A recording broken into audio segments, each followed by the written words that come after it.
Hi, and welcome to another episode of If It's in the Mind, It Can Be Managed, the Mind Management Mentors podcast. We are getting some amazing guests on the podcast, and I've noticed that we're starting to really channel and focus on that workplace culture because it's so important that that workplace culture for a successful business has the tools and the means to get the best out of their staff. And I think today is going to be a great conversation about that. Um, I'm a big believer in workplace culture and having the right culture in place, and I'm sure you are as well. So, Megan, introduce yourself, say hi, and tell us what you do before we deep dive trauma in the workplace. Hi, I'm Megan Bissett. I'm an organizational psychologist. I specialize in looking at workplace culture, but as well as workplace climate. So culture is top down, climate's bottom up. I also really enjoy looking at trauma within the workplace, just for something slightly different, and actually how we can create more trauma-informed workplaces and actually to reduce harm in the workplace. Absolutely, because and this is a great. So what we're going to talk about is how can we help people when they bring their traumas from home to work, because that will affect staff. Yeah. And how can we decrease the effect of trauma in the workplace? And that's something we've never talked about on the podcast, which is absolutely fantastic to have that kind of conversation of how is trauma created in the workplace. So we're going to have those two conversations, to be fair. Now, I work with businesses to help people manage their traumas when they come into the workplace, so that we can help deal with the trauma, so that they can come to work in the best place that they want. To be fair, that's exactly what we do. But then there is that aspect of, well, what happens when trauma is got? So let's deep dive. What kind of examples, Megan, are trauma in the workplace? What kind of things are you talking about before we deep dive what you actually do? So we're looking at things like, obviously bullying is one of the things that happens quite often, but this is actually kind of systematic. So when we talk about trauma, we also have to talk about narcissism because majority of the time, narcissism comes from trauma.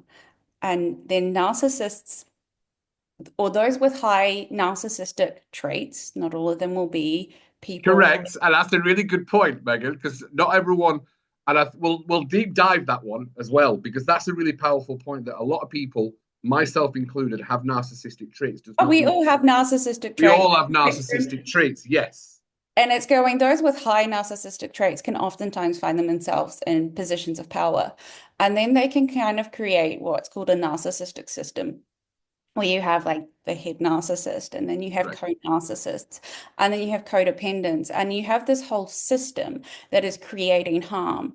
And then if you come with any type of trauma yourself, or you come from any type of minority, whether that's, I say minority as if women are a minority, but we still are a minority within work. Or, for example, myself, someone who comes with chronic illness and disability, we are almost adversely affected by this, whether because we have like for my example, myself, I have a smaller and easier breaking point, but just because I'm so chronically ill, so I can't perform in the way that, that really extreme narcissistic system wants. Because if we think about it, narcissism and capitalism go hand in hand. We think about narcissistic leaders, how they effectively get where they are is because we go, oh, they're really great at making those hard decisions. And those hard decisions usually mean not thinking about other people. Because more often than not, those people who have high narcissistic traits lack empathy. It is literally one of the DSM-5 criteria is a severe lack of empathy. So, when you and I probably make a decision, we go, oh, how will this affect those around us? Where they go, well, we just need to make money. It's fine without actually understanding what that could do to people, specifically those people who are at a more vulnerable state, such as myself. Where it's like, suddenly you've got these extreme working hours where you're burning yourself out. And that's actually another thing we talk about, and I talk about with my co-host on my podcast is looking at, how interlinked complex trauma is with burnout as well, is that this is a whole system of messiness that you try to kind of unpick. And if you think about narcissistic systems, the best examples I can give you is there's probably three countries we could all name that are very much narcissistic systems right now. Okay, I'm not going to name them. I'm going to let you name them because I I might be completely wrong. I would say, North Korea, All Ru right, okay. Russia, and the US, where you've got someone in power with highly narcissistic traits that are perpetrating harm. Okay. I'm not going to disagree. I'm listening to a point of view. I'm not labeling, I'm not diagnosing, I'm not their Yeah, psychiatrist. there we go. Right. Yeah, I'm not absolutely. there, I'm not, but you can see the patterns of behavior. Yes. You can see the patterns of almost the US money at all costs. Yes. And that is, that lacks empathy. That lacks empathy for people. That Okay. lacks empathy for people and difference as well, because it's like we have this narrow focus and it just becomes a system and it has to be a system because actually people with high narcissistic traits are actually really insecure, sad people. Yes. That's the yeah, that is the general rule of thumb. They need other people to boost them up. Correct. So you know, if without all these other people, they're not going to be doing much. They won't be in that position of power. So we create these systems that allow them to get there, which can perpetrate trauma. And so just on the side note of let's go down narcissism, right? As then we've also got, you've got the systems of bullying, whether that is, bullying for, men and women, those people with different ethnicities, even weird things like an accent, like I do, Yeah. anything that can create that sort of stuff. And then, unreasonable work expectations. So that real burnout thing, lots of presenteeism. Essentially, and it's kind of been exacerbated now where we have more and more blurred boundaries of where work is and where work isn't. As much as remote work, I value remote work myself because it allows me to continue to work.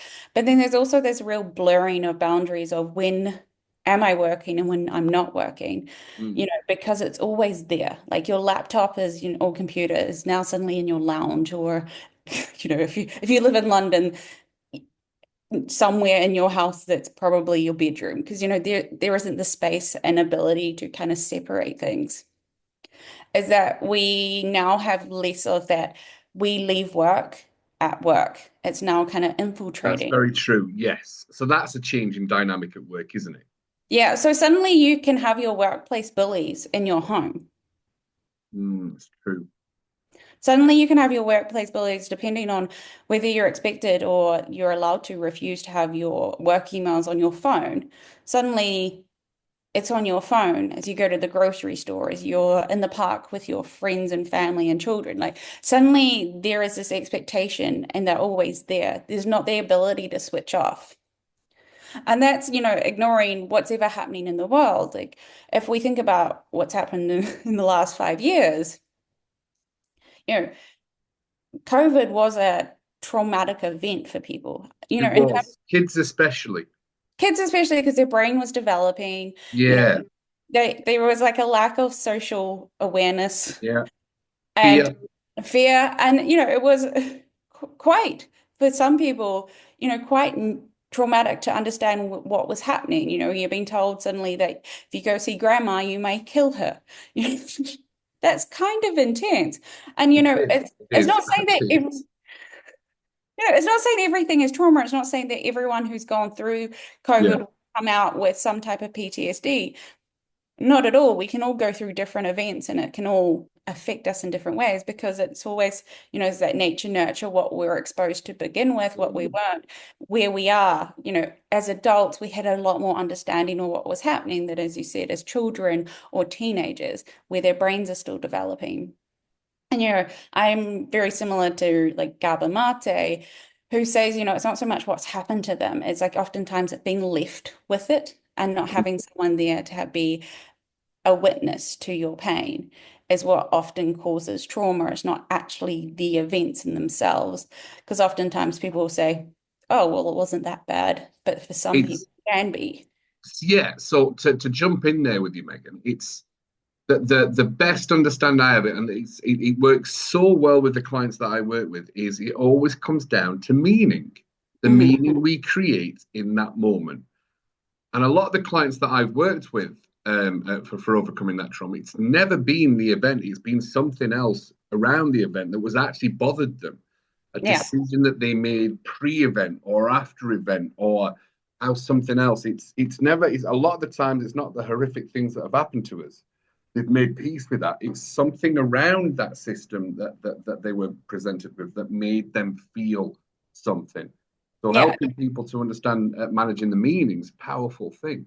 Yeah. It's having like an empathetic witness as well. So someone that you can Yeah. actually, this happened to me, and for them to not go, well, it wasn't that bad. Yes. Because it's like, okay, but it was. Like, who are we to say what is bad and not bad and how that affects us?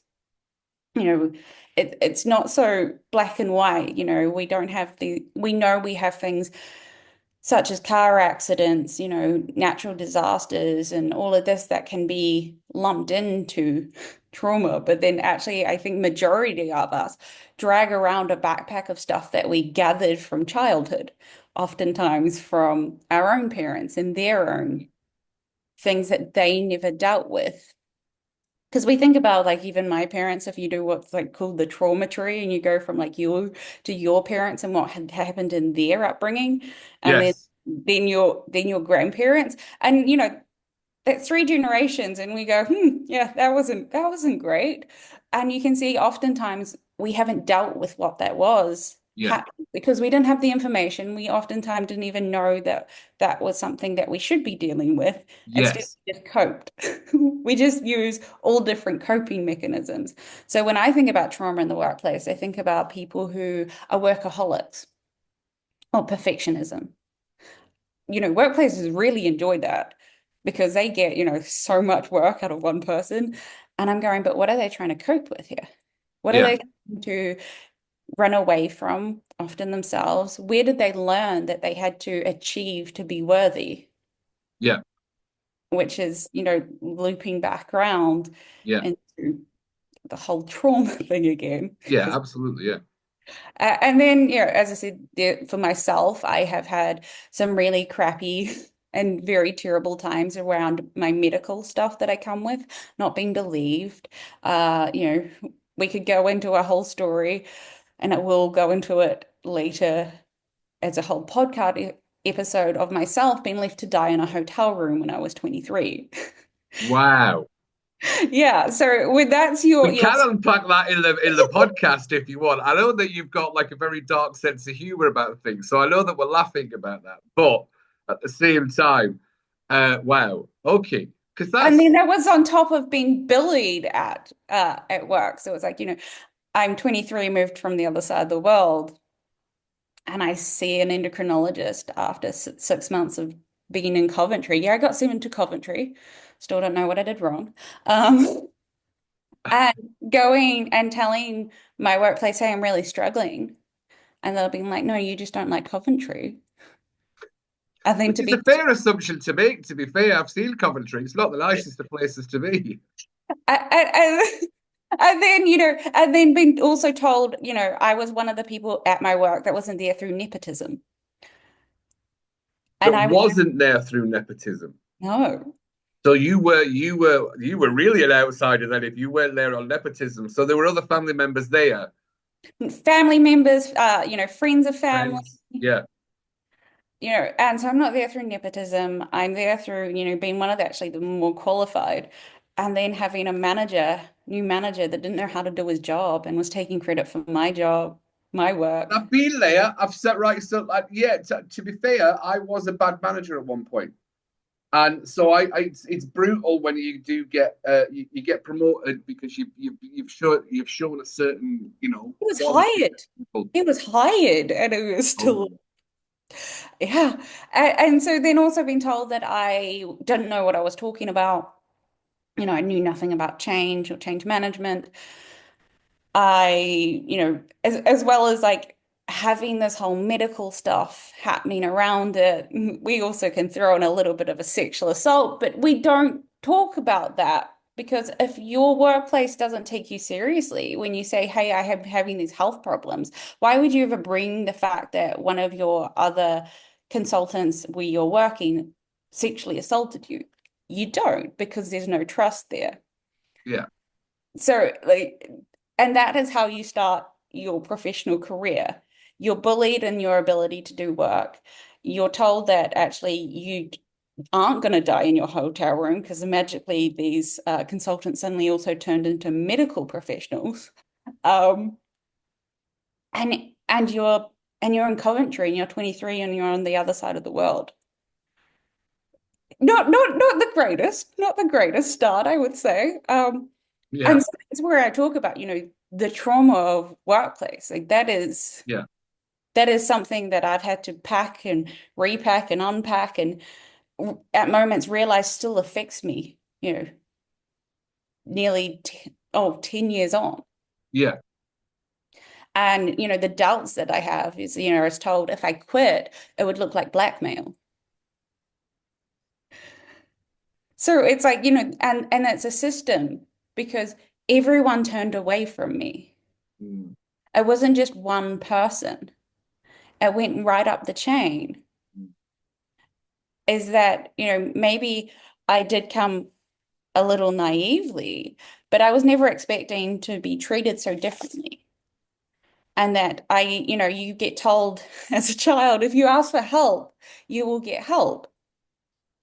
But no one tells you when you ask for help and someone doesn't help you. What does that look like? So I'm trying to go through everything that you're saying and listening. And I suppose I'm just trying to think because that's where our beliefs come from, isn't it? Like Yeah. if you're told as a child, if you scream for help, someone will come. And then when that happens and you do scream for help, but where does the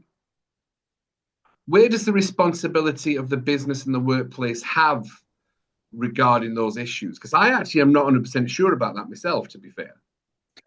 I guess that's the thing is it's like for me there was an element of safety. I Yeah, am deemed by the UK government as someone who is disabled, so I have a legal right to reasonable adjustments. you're right. Yeah, And I think where we kind of struggle, even with myself, is like, what is a reasonable adjustment?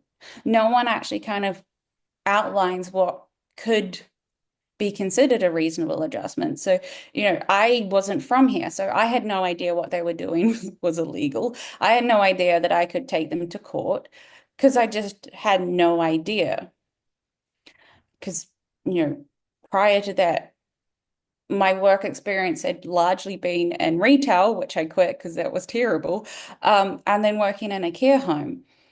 This was my first private, like, professional job yeah, on the other side of the world without any real understanding of the law because you don't move to the other side of the world being like, I wonder what the employment law is here in yeah. That's case true. I get horrifically discriminated against and end up with a whole bag of workplace trauma. So going back to the original question, what is trauma in the workplace? You have gone through quite a few, obviously. Yeah, I've gone through. I To be collected fair. a few here or there. So And how would a work and you are a organizational psychologist. I had to look at my notes. So I wrote down a few notes just to make sure I got it. Organizational psychologist. You went into a workplace you didn't know, but there was clearly nepotism. Mhm, I think, and I'll talk about narcissism. I think narcissism is thrown out an awful lot these days, of where course. there's possibly not that much narcissism. I think the actual, from what I understand, please correct me if I'm wrong, Megan, to be a full out, all out narcissism, there's only like 2% of the population which is narcissism. Not I think complete. there's I think there's a problem with sir in my extreme research now into this is understanding that the DSM-5, the criteria for not that we use the DSM-5. What's the DSM-5? So this is the diagnostic manual that is used a lot in the US. Perfect. which is where a lot of research comes from in terms of psychology around what is, the different psychological disorders or mental illness or whatever you want to call it. So actually, the current version of it has taken out half of what is considered narcissism and the criteria. So this is why what we think of as narcissism is mainly the grandiose aspects of it. So someone would be like, that's such a narcissist. Where, have you ever watched the show Ted Lasso? Yes, great program. Great program. Who is the narcissist in it? It would be the ex-husband. Well, I think he has high narcissistic traits, but the real example of someone with narcissism in that is Nate Shelley. Is that the little Indian fella? Yeah. Yes. He was my second option. To be fair, he was my second option. Now, the person who plays the victim constantly.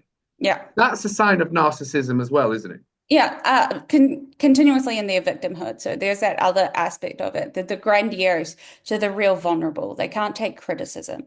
They have a really fragile, weak sense of self.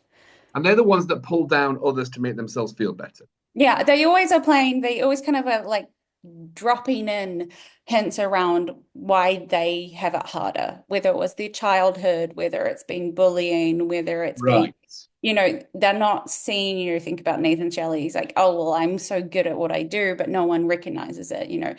This whole thing around, he keeps repeating about the fact that, Ted doesn't have the picture that gave him of him and they're like embracing each other on his desk.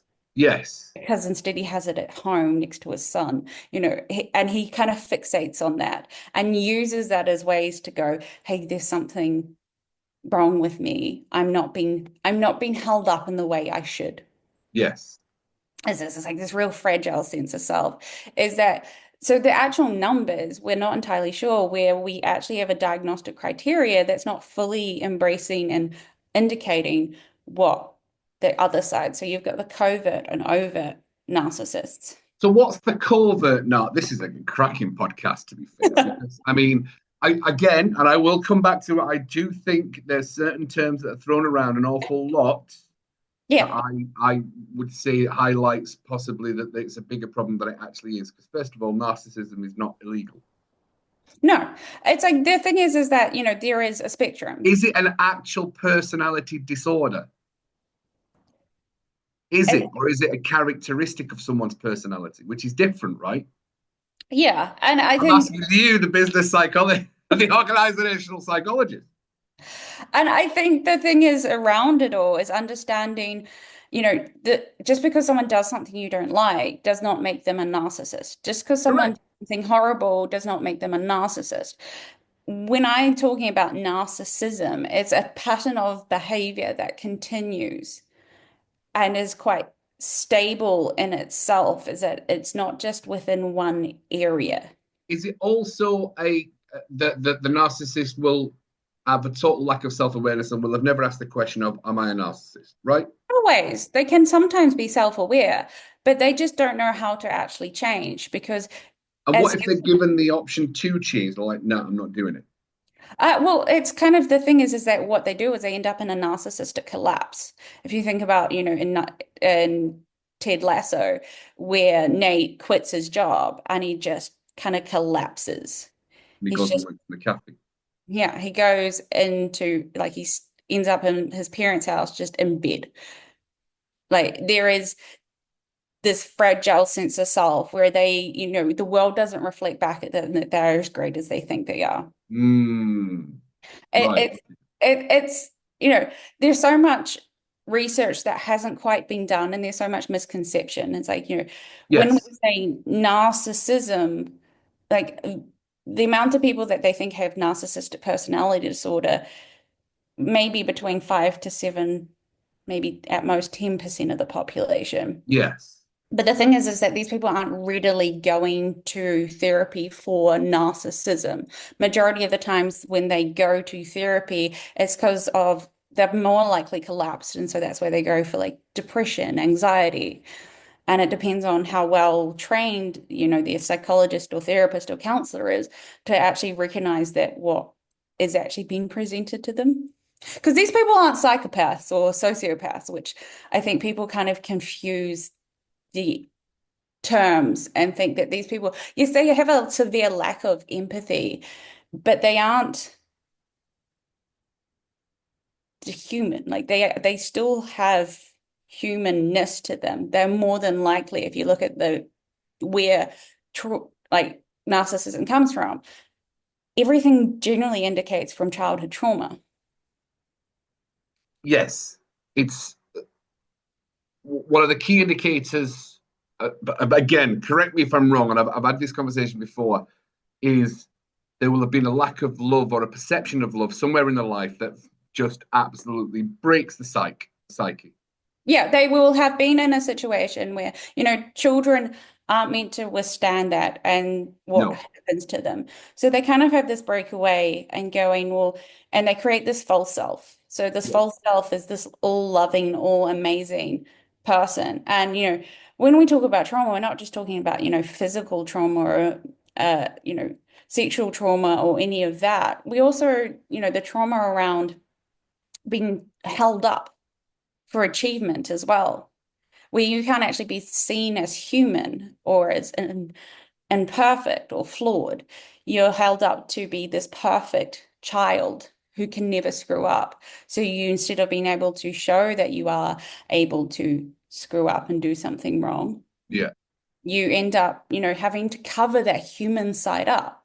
So you create this false self that is all knowing, all achieving, all great. And then when someone points out that maybe it's not because, you're human and you're not perfect, they just can't handle that.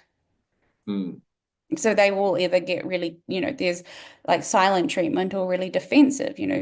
These people may not be yelling in the workplace.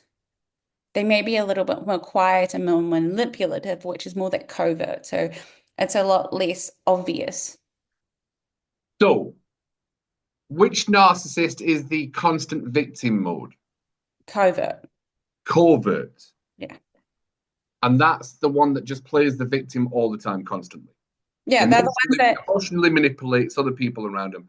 Now, how do you, let's look talking about the business structure. You've got a highly empathetic business leader. Mhm. The owner of the business wants to bridge the gap on, I want a trauma free, great culture, warm climate business. Mhm. What has to be in place for that to happen? How do you spot and catch and release the narcissist within the business? I'll use a fishing term. Catch and release in the workplace. I think it largely comes down to behavior because if we, and have been very stringent on behaviors that you've agreed are not acceptable behaviors within your workplace. Culture is not fluffy. Culture is not pizza parties, or God This forbid. is a constant thing I keep hearing, that culture is not pizza parties. Danny said the exact same thing. He said, like, the problem with culture is I think it's fluffy puppies and pizza parties. Yeah, It's and not. it's actually going, you can have values, but you have to tie them to behaviors. And you shouldn't be having 10 values, 5 values. Like we want it 3 values and really tie them to actual performance behaviors. And making the assumption and making it quite explicit of what we want. And there's that difference between performance appraisal and performance management. Performance management should be happening constantly. So actually, as I said, like teaching and training managers how to manage within this company and this team. And if you have a business leader that goes, we want to be a highly empathetic company, what does that look like? And what does that mean? Because And what does that I mean? And asked, I know. we can't just say, because I use the example in my work is we use the word oftentimes, I'll say respect. And we have this assumption that we all know what respect means. And you're like, no, no, I want to know what respect means in this context, in this workplace. For example, back where I'm from in New Zealand, it is deemed disrespectful to sit on a table, especially a table that you eat from. Hmm. Really nuanced behavior. And I'm sure, if you think about cultural differences, In Japan, it's disrespectful to tip. If you go to the US, it's disrespectful not to tip. Correct. So what is respect? So you have to define those attributes. You have to define those attributes. Is it respectful for me to say, hey, Cuddy, I really didn't like that in the meeting the other day. Could you make sure blah, blah, blah? Or is it respectful, which oftentimes is, I think, in this country, is I have to tell someone to tell someone. So I would maybe tell Danny to tell you that this is something I'm unhappy about. Actually defining what this means and then the leadership doing those behaviors. You can't say this is what we do and then do the exact opposite because, People are essentially, not stupid. People yeah. are not stupid. Like think about this as like children, you don't Yeah. say to the kid, hey, you can't eat chocolate for dinner, and they walk in and you're smashing like a block of chocolate. Your child's gonna be like, no. So it's going, you can't just leave it so fluffy. And I think that's where people kind of fall down. They go, but what do these behaviors, what do these look like? And you go, is it okay? Is it respectful or disrespectful to be 2 minutes late to a Zoom meeting? This is Yeah. the level of detail that I want to know because these are what make your culture. Is it because oftentimes I'll go into workplaces and they say we have an email culture. And I go, no, no, you have a culture of fear. You are documenting everything that you do in case you're ever told something's gone wrong. And you can be like, no, here's the evidence, here's the evidence, here is the But evidence. that right, so that is you. Do you know what that was? So I worked at Royal Caribbean, and that was what we always told is like you will absolutely document everything because it'll come round because you've got a blame culture. Yeah. And I'm You've not got saying that Royal blame Caribbean is a culture or blame fear culture, culture. but everybody's always protecting their own asses instead of accepting that things are going to go wrong and this is how we rectify it. Yeah. It's like instead of having a learning culture where we go, hey, this went wrong, and it's not in a and having that ability, we talk about psychological safety, going, hey, I did this wrong, and knowing that people aren't gonna then go, oh well, now you're gonna lose your job, or you may not get your bonus. It's going, actually, you found a gap in our system. You should be rewarded for that. You Nice. you found a hole. Like it's like that Swiss cheese model of health and safety, is that things only fail if it gets through every single hole. Yeah. And So, what's a good example of a business that has that culture? I haven't The found them yet. learning culture. Yeah, because I've got a feeling you've probably worked with one of them. I don't know if I've necessarily found them. I've worked with like a young founder of a company, and he just really cared. So it was like 10, 12 people was just really interested in hearing what uh, was happening. But I think the problem is that when like workplaces get bigger and larger and you have less control, you are kind of at risk of losing that ability to know everyone and have that influence. And that's where you want to make sure that your hiring is correct and actually your ability to train your managers and picking up on behaviors and going, hey, this is not acceptable. Because I will use an example of, when I was bullied in my last job and I went to HR and I was told that was fine, what happened to me, Right. which just makes me really cynical and go, well, if it shouldn't be some ranking of who's higher in the hierarchy as to whether we believe them. Yes. It's that we should be going, hey, this behavior is not acceptable. And it's not necessarily a let's punish, but let's have a discussion around why this happened. Yes. Because, we look at like classical conditioning, is that we respond better to positive reinforcement than we do negative reinforcement. So it's like when people are doing the behavior that we want, we encourage that, we reward that, because that will get more of the behavior that we want. I get that. And I'm not disagreeing with you. That's the whole point of the podcast is like, but at what point when there's sometimes there's too much positivity? Oh yeah, it's not about being there's that difference between being nice and kind. And it's Yes, something that Brene Brown talks about is that you can have a nice culture where no one says anything to anyone that ever could be deemed critical or or put constructive. down or, not nice. And actually there's that difference between nice and kind. It's like, is it nice to say, hey, you did a great job on that presentation, even though they didn't? Because that would be bullshit. Yeah. So And now that you've created a culture of bullshit, not Yeah, and positive. actually, you haven't helped that person. You No, may have temporarily made them feel okay, but you yeah, actually haven't helped them because now they don't know where the mistakes were, what they need to improve on for the next time they have to do a presentation. yes. So the kind thing is like it's not saying, hey, you go in there and being like, oh my God, that was absolute fucking crap. Depends on your relationship with them, but maybe Yeah. not. But it's going, hey, congratulations for doing it. Here are some of my pointers. Do you want to hear it? It's always going, it's like in any relationship, understanding if people are receptive to taking that feedback then and there. Because oftentimes we are like, I have this feedback, I need to give it to you without any awareness of what's happening inside that person. Yeah. It's probably not the best thing to straight after they've done it, being like, here, I give you this gift of all the things you could have improved on. Well, Going, that's emotional intelligence. That's the lacking of emotional intelligence, self-awareness in some people, right? yeah, Oh my God, I've worked with some leaders like that. My God, absolutely torture, torture. yeah. So when, And if you think about some of those on really highly narcissistic traits have a really low emotional oh, intelligence. I've worked with narcissists. I can tell you that for a fact. I've worked with narcissists. They have a really low emotional intelligence. Oh, the So, lowest. yeah, so you can see how that cycle continues. And it's like, it's not saying that everyone below them is a narcissist, but if they're displaying these behaviors and getting rewarded for it, people are going to start mimicking those behaviors. Yeah, So then you have a whole system of people that are going, well, we don't give a shit about everyone else because he doesn't, or he she doesn't, doesn't, or that or she person. doesn't, or that Absolutely. person doesn't. And actually, those behaviors are rewarded. Yeah, And it's going, okay, so if we want to have a culture and a climate, so, the culture and climate are never going to match. It's yeah. impossible to. What you're trying to do is lower the gap as much as possible.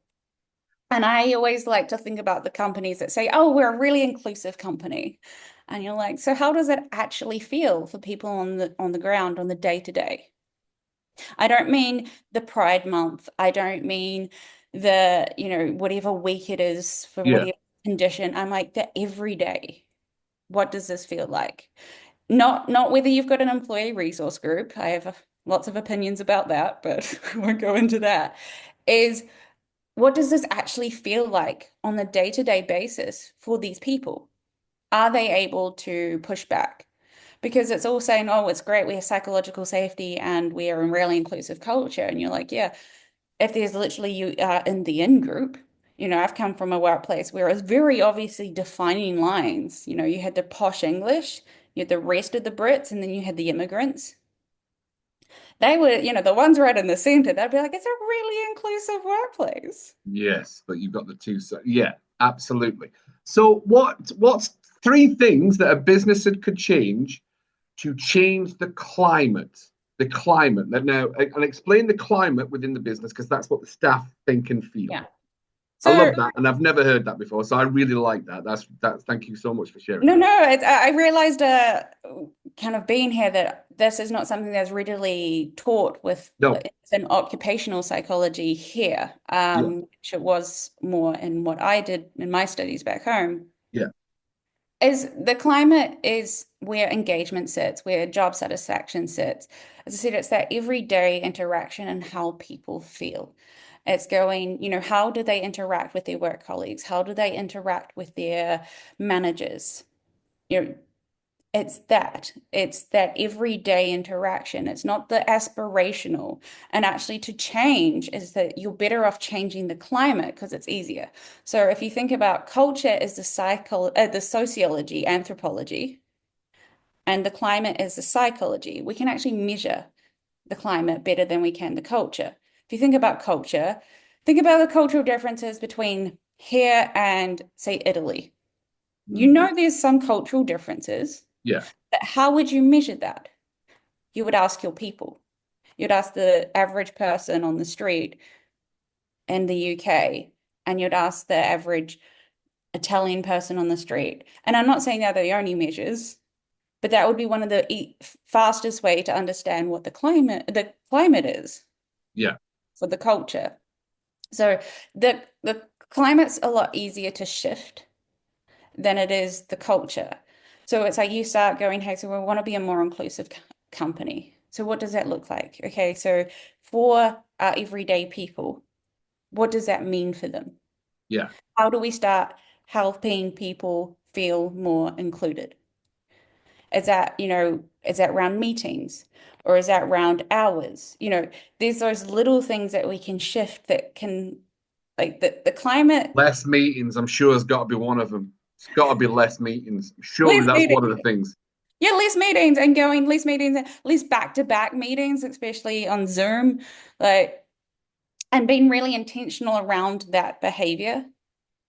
As it's Mm. like you can change that behavior that then becomes the culture. It's yeah, the smaller things that you can move, and that slowly shifts the ship. Where it's like if you're trying to do it really top down, it's a lot more difficult Yeah. because it becomes really big and scary. If you go, okay, so there's one behavior. What is that one behavior? Yeah. What, okay, and then we build on that behavior. Is Yeah. and get understanding that when you change that one behavior, has that actually done the change you want? Because I think, in my career and yours, the problem is never actually the problem. That's the exact same thing with the clients. The problem's never Yep. the problem. I always say that when I'm working with the clients, they'll say, "This is what the problem is." And then we find out, no, it's about 4 days away. It's somewhere else. So I get that. Yeah, Totally yeah, get it's that. like it's not the problem, it's the problem. And there's also, having some type of measurement and type of understanding and going, so if we are all, what does good look like here? What does this That's the question: is what does good climate within a business structure look like? What does good climate look like? And I guess it depends on the business and what they're trying to achieve. You So know, I'm guessing like a low presenteeism, which is like turning up for work and not doing the work. Less silent quitting. I think it's the term silent quitting. quiet quitting, Quiet quitting. less turnover. Less turnover of staff, absolutely, because that's a big cost. Yeah. As there is, people actually things like being able to take leave as well, because we all ignore the fact that we should you know, legally, these people should be taking leave. If, you have a whole lot of people not taking their annual leave. Where? Yeah, I've worked with people that wouldn't take their annual leave. I'm not one of them. Wow. I would decimate mine to go home and be like, oh, what are you doing? My God, I can't think of many businesses where the staff have like, no, I'm not using my holidays. No, I'm not using my holidays. I'm like, get everyone used. Yeah, it's making sure that people are like that is not a good indicator or indicator of, we've all worked with someone that says, I've never taken a sick day. And you're like, have you been sick? And they're like, yeah. And you're like, what are you doing? Well, that comes back to that emotional layer of why people say these things is they're looking for a response to go, oh, well done, you've never took a sick day. But at the same time, you're like, you really should take a sick day. And But that's an empowered leadership team, though, isn't it? yeah, and it's role modeling that behavior. So if you are as a leader are sick, are you taking time off? And I mean actually taking It's a time strange off. one because a lot of the times you don't, because it comes down to the fear of being judged, Yeah. right? You got to get the fear of being judged of, oh, sick notes off again. Oh, yeah, we're creating a culture of if we've got illness, don't come into work. Then we've started driving a culture of judgment of, oh, sick notes off again, which is kind of bringing it back, Megan, all the way back to Megan when you went to a certain place of business. You were judged as for whatever reasons, or you don't want to work, or you're not happy in Coventry, or what else is going on, instead of actually what the problem is, right? Yeah. As I wasn't taking days off. I'm actually, I try so hard to not take days off. Um, there is a lot of double-edged sword here happening, a lot of hypocrisy. I'm all Absolutely, of like, course, yeah. oh yeah. But it's like I will, when I do need to take those days off, I will, but then I shouldn't be punished for then taking those days off. Yeah, that's true. That's Which that's very true. Absolutely. Shouldn't be which punishment. which is what would happen is that, when I've got to the point where I'm like, I'm breaking, I have been over functioning for way too long. Yes. And it's like now for how I am, the drop is going to be faster, harder, and take a lot longer to get up from than average just because of what I come with. So it's like we're not wanting me to get to that. So it's like when I am asking for help, and it's like I'm not the most natural at asking for help. So Yes. when I am asking for help, I really am probably not in a good way already. Yeah. So to be then dismissed is like, because it's like I'm trying to overfunction. I'm trying to look like I'm not as chronically ill as I am. And I think I oftentimes meet people and they're like, but you don't look sick. And I'm like, you don't know how much effort I take into putting it like this. And it's like, but then also this comes with sacrifice that sometimes I can't do anything on a weekend because I've just burnt myself out from, Yeah. especially when I was pre-COVID, all the travel I used to do. But it's going, so do you trust your people? It comes Yeah. down to you trust them. If you don't trust them, then what are we doing here? And that the lack of trust will come from a fearful kind of business structure because there's a lot of fear within business, especially from the leaders. If they have those narcissistic traits or they have a lack of confidence within themselves, then the fear will arise. And that's where the lack of trust comes, doesn't it? So it does Yeah. start at the top. It does start at the top. And if you do have someone that's high on those traits, then Yes. it is going to, unfortunately, as I said, it becomes a system. Yes. It all becomes a system. And if you know the myth about narcissists, right? No, no. Tell me what the myth is. So it's a Greek myth, conceptualizing Narcissus and how he was this really apparently good-looking guy that everyone wanted to be in, going in Greek times. So men, women, everyone just wanted to have a bit of him. And he just kind of refused to be with anyone. And then one day he's in this, walking the forest and he sees this stool full of water and sees himself. And he's like, this man is amazing. I want him. But he can't get him because it's himself. So he's kind of becomes paralyzed, stuck looking at himself. So he kind of removes himself from the world. But there's actually another person in this myth that everyone forgets about, probably because narcissist is in it, and that's what they do. And that's Echo. And Echo was a nymph who was a really great conversationalist. And she used to distract Hera as Zeus went and did his Zeus things. And then she finds out that this is what Echo had been doing, that she had been distracting her. And so Hera then curses her to become essentially an echo. So she can only repeat back the last thing that was told to her. And so she sees Narcissus wandering through the forest and she wants him, but she can't tell him because she can only say back what he says to her. So it's like he says, "Who are you?" And she can be only say, "Who are you?" And that's, they become both immobile.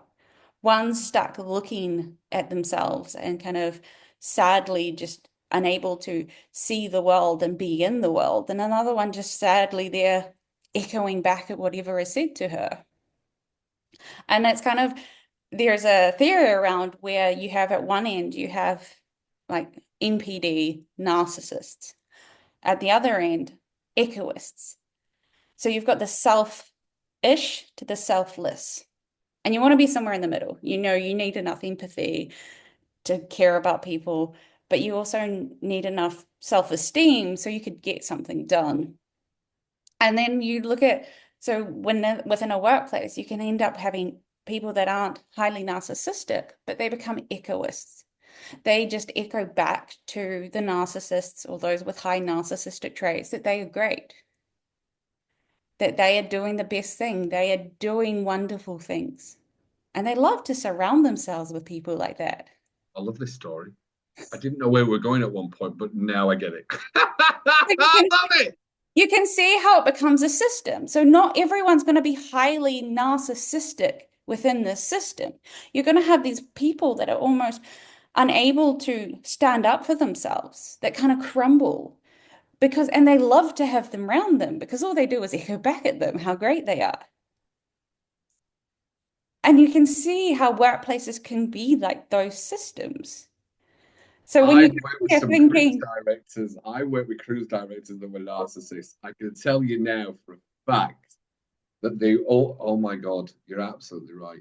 Yeah, they don't surround themselves with people with healthy narcissism and healthy egoism because those are the people that go, hey, that's a bit weird.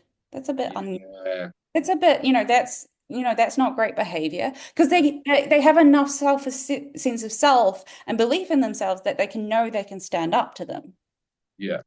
and go question that behavior. Where if you have a whole lot of people that are echoists that are never going to be able to stand up for themselves,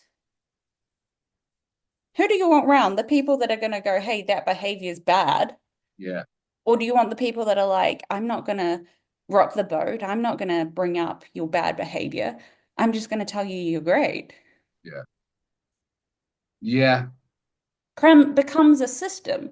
It yeah. becomes a system that then, and, if you do lean towards, in myself, I've seen myself leaning a bit more towards the echoist side.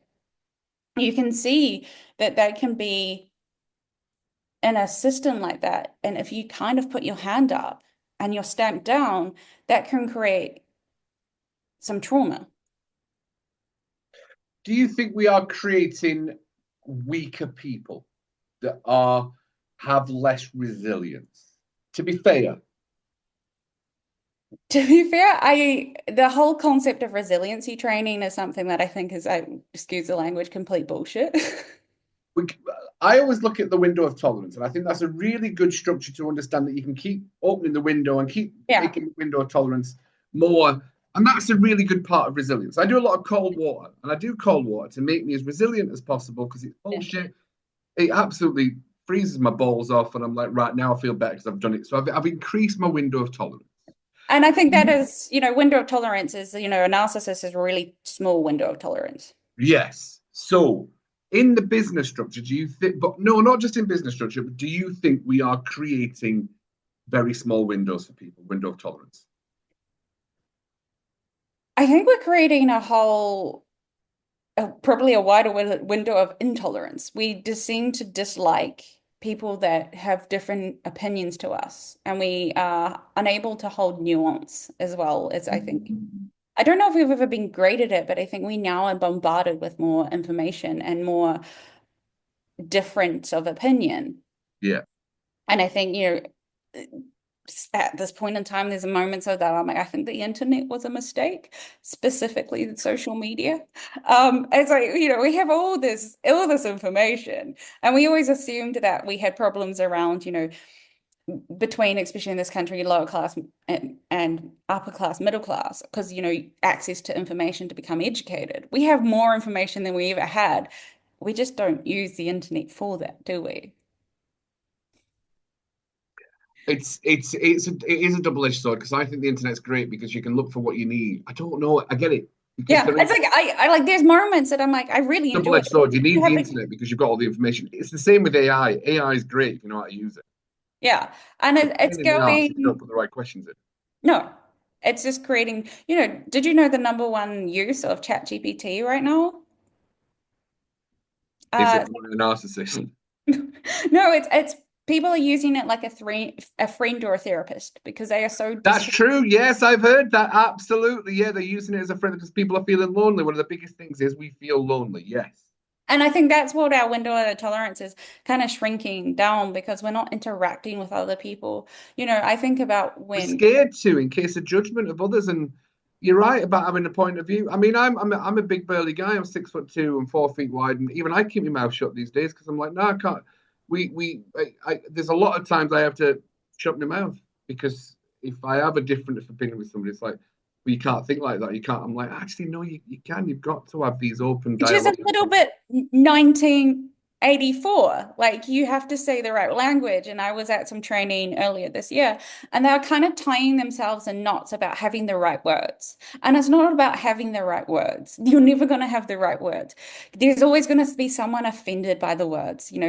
I say this as someone, my company name is literally the C word, which silly silly thing. And, I use it as a way, if you don't find that silly and you find that offensive, we're probably not going to work together anyway. True. I do that with a lot of my clients. I'm like, no, if you haven't got a sense of humor, even though you might have gone through some bad times, I'm not your Yeah, guy. yeah, like it's going, you're never going to have the right words. What you want is you want to be able to have enough humility and safety, psychological safety, and ability to go, when I do screw up, you feel comfortable enough to tell me, and then I can apologize for that and understand why.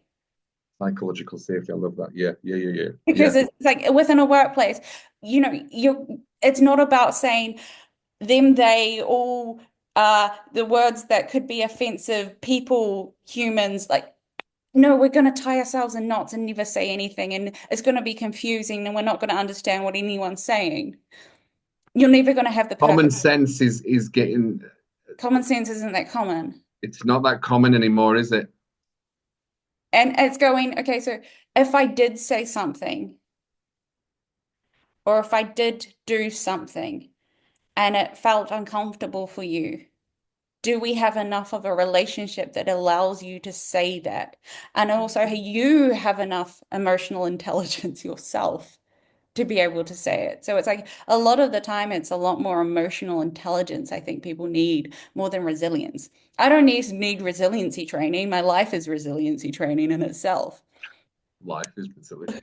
And it's like we want to have less uh, scenarios within the workplace that requires resilience. Why is it everything so fast? Ways, the world is changing at a really fast pace.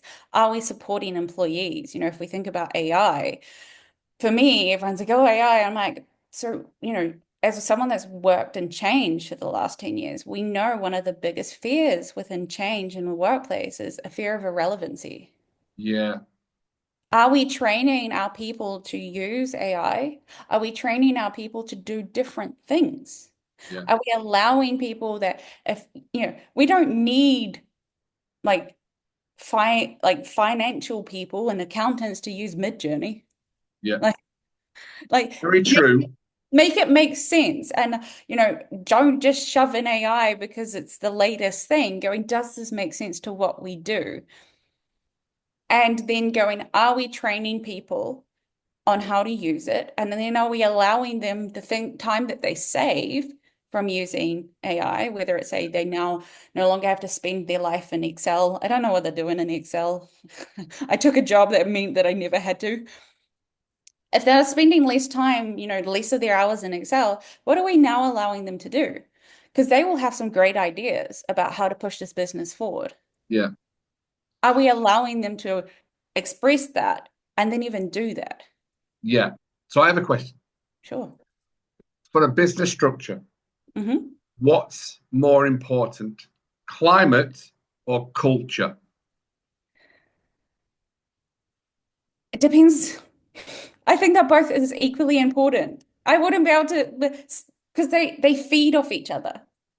They're not independent constructs. But if you have a strong or a good, clear culture, will the climate be better? The idea is it is, but it doesn't mean it necessarily will feel like that. Is that you could have a great leader and who says, we want to be a really inclusive, empathetic culture, that we, have great benefits. We have, we want people to take their holidays. And that the thing is with culture is that like it needs to like permeate down those layers, that it can one layer down, and it could get to where like a manager that just doesn't. Yeah, And yeah, it's making sure that when you are noticing problems within the climate, going, where are we going wrong? Don't blame it on the people. It's not the employee's fault.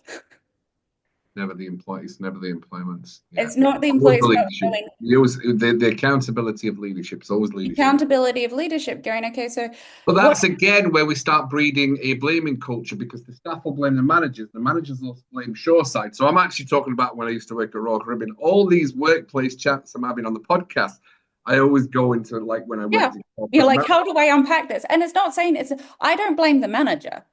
Most of the time we go, it's people problems. I go, no, it's probably system problems. It's Yeah. probably policy problems. It's probably procedural problems. Wow.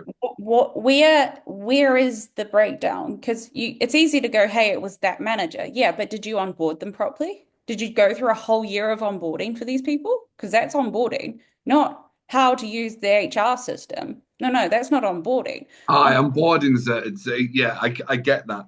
I get that. So where does wrapping up Megan, where does Megan or who has Megan worked with that like really embodies these values, concepts to to big effect? I was they no longer exist. Not because of what they were doing. It's just so I was working at Credit Suisse when Credit Suisse, All right, yeah, the banking company, yes. the banking company, then when they were doing they did their thing where the Swiss government forced them to merge with UBS. But within that team that I was working in, so we were creating the new Credit Suisse. And we were doing it from the ground up. And I mean, literally, we had a little test and learn environment of the office, and we were going, break it. Tell us what you like, tell us what you don't like, down to the headsets. And then I was there in my capacity of going, so how do we allow that the workplace to, because, we interact with the environment that dictates our behavior.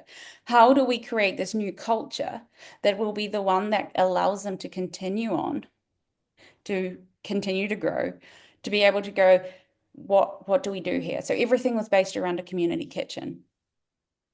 So we had bake challenges. So we were such an international team. We would kick it off as the project team. So I would do New Zealand things called Afghans and people, my work colleague who was Polish. And like it was like celebration around food. Making Nice. making sure we had the common denominator. We're still human. We're still here. We are all Credit Suisse first. It's not whether your department, your function, your job role. We're all here together. But it's And funny how it was still revolving around food, of course, always food. Culture is pretty much food. but not around pizza parties.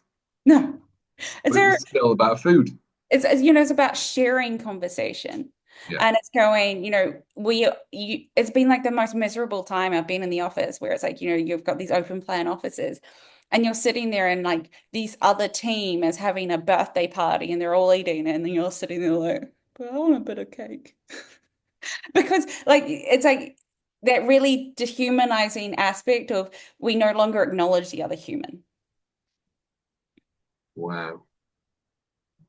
And so that's what we were doing. It was a really enjoyable project because, as I said, we weren't just pulling one lever. We had Yeah. all of them. We had IT on board. We had facilities on board. We had my team, and we're all trying to create and we're trying to understand how people work and to understand that the workplace is a tool. Yeah. Because so often that's what I see walked around so many offices is that they forget that the office is a tool. It's there to enable your people to do the job that they need to do and do Get it them well. home safely. I think Danny mentioned that in his podcast. Is a place of work. We should have the responsibility to get them to the work safely and get them home safely. Like we That should not resonates. create more harm. We Correct. can't control what happens in their outside life, but we should not be creating more harm when they're there with us. Absolutely. And that's why we want to reduce the amount of harm, reduce the amount of trauma that we are creating for them, reducing the systems that create harm. Because, best practice doesn't actually mean harm reduction. Love it. I love it. And on that, Megan, that has been an absolute pleasure. You clearly know your stuff, Megan. That was I very seldom don't talk as much as I didn't in this podcast because I listen, and that's always a good sign because that means Cuddy's learning, and I think that's a massively important part. And the narcissism thing is just popping up everywhere. And I do think it's overused, if I'm honest. And I know we talked about that. Gaslighting is a word that I don't think people are getting gaslighted as much as they think they are getting gaslighted. It's just a No, it's really just like lying doesn't mean gaslighting. no. And my wife's going through the menopause, so if I could say she's a gaslighter because she doesn't. The conversations that we have, she's going through the menopause doesn't mean she's a gaslighter. And then there's some days I wake up and I'm like, I've got no idea what I talked about yesterday. Does that mean I'm gaslighting because I've got a different conversation? And I'm like, there's a lot of words that are just getting put out in the word, oh, this is a gaslighter and this is a narcissist. And I'm like, I think they're overused. And it's going understanding why are people using that and what do we gain from it? Yeah, it's true. And on that bombshell, and that's maybe another podcast, we'll leave it on that. Megan, is there anything else you want to share with the world? No, just don't do harm as much as possible. And, Don't do harm in the workplace, and get people home safely, as always. as always, and don't be a C word. Don't be a C word. I can be sometimes, to be fair. If I'm that way inclined, I'm going to be the C word. I mean, back home it can be it's a compliment. You can be a GC. I love it. Fantastic. As always, if it's in the mind, it can be managed. And as always, I will see you on the next episode of Mind Management and Post Podcast. Megan, thank you so much for coming onto the podcast and talking about how we can increase psychological safety in the workplace and decrease trauma in the workplace. Fascinating, Megan. Thank you very much. Thank you.